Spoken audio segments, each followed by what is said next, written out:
கர்த்தராகிய இயேசு கிறிஸ்துவின் நாமத்தில் உங்களை அன்போடு வாழ்த்துகிறேன். இன்று ஆண்டவர் நமக்கு தரும் அற்புத வார்த்தை சங்கீதம் 23:5.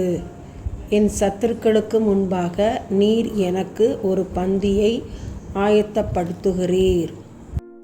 Psalm 23:5.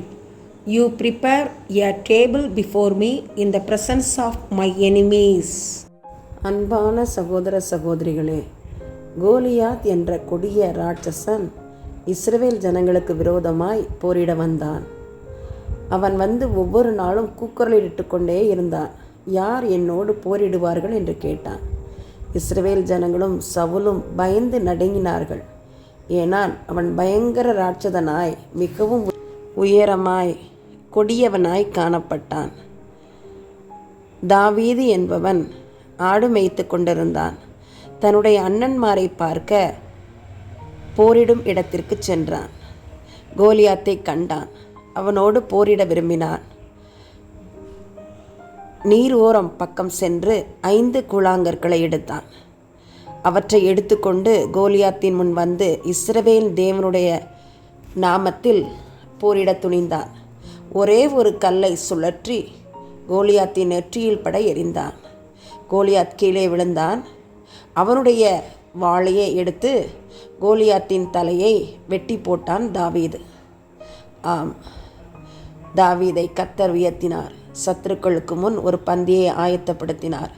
சவுல் கொன்றது 1000, தாவீது கொன்றது 10,000 என்று ஜனங்கள் அவனை புகழ்ந்தார்கள். ராஜாவோடு அமர்ந்து சாப்பிடும் கிருபை பெற்றான்.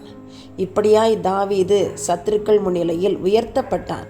இன்று நீங்களும் நானும் உயர்த்தப்படும் காலம் வந்திருக்கிறது. கர்த்தரை முழு மனதோடு ஸ்தோத்தரிப்போம். ஆம், கர்த்தர் நமக்கு ஒரு பந்தியை ஆயத்தப்படுத்துகிறார். ஆமன். அன்பின் பரலோக பிதாவே, தர்மையான ஜெப நேரத்துக்காக ஸ்தோத்திரம். ஆண்டவரே, 2 சக்கர வாகனங்களிலே, 4 சக்கர வாகனங்களிலே, சாலையில் செல்லும் வாகனங்களிலே, ஆகாய விமானங்களிலே, ரயில் பயணங்களிலே செல்லும் மக்களுக்காக பாதுகாப்பிற்காக ஜெபிக்கிறோம். திருடர் பயத்திற்கு விலக்கி ரட்சியும். வீணான விபத்துகள் ஏதும் ஏற்பட்டு விடாதபடி தேவரின் கிருபையாய் பாதுகாத்து வழிநடத்தும். கர்த்தர் உன் போக்கையும் உன் வரத்தையும் இது முதற்கொண்டு என்றைக்கும் காப்பார் என்ற வசனத்தை நினைவு கூறுகிறோம். ஆண்டவரே, உன்னதமானவை மறைவில் இருக்கிற சர்வருடைய நிலையில் தங்குவான் என்ற உடைய வசனத்தின்படி உடைய பிள்ளைகளை பாதுகாக்க வேண்டுமாய் ஜெபிக்கிறோம். ஆண்டவரே, உடைய சமூகத்திலே பயணம் செய்கிற மக்களை ஒப்புக் கொடுத்து ஜெபிக்கிறோம். நீர் அவர்களை பாதுகாத்து வழிநடத்தும். சிறந்த பாதுகாப்பை தந்து செல்ல வேண்டிய இடங்களுக்கு சென்று அவர்கள் சந்தோஷமாயிருக்க உதவி செய்யும். இயேசுவின் மூலமாய் ஜெபிக்கிறோம். ஜீவனுள்ள எங்கள் நல்ல பிதாவே. ஆமன், ஆமன்.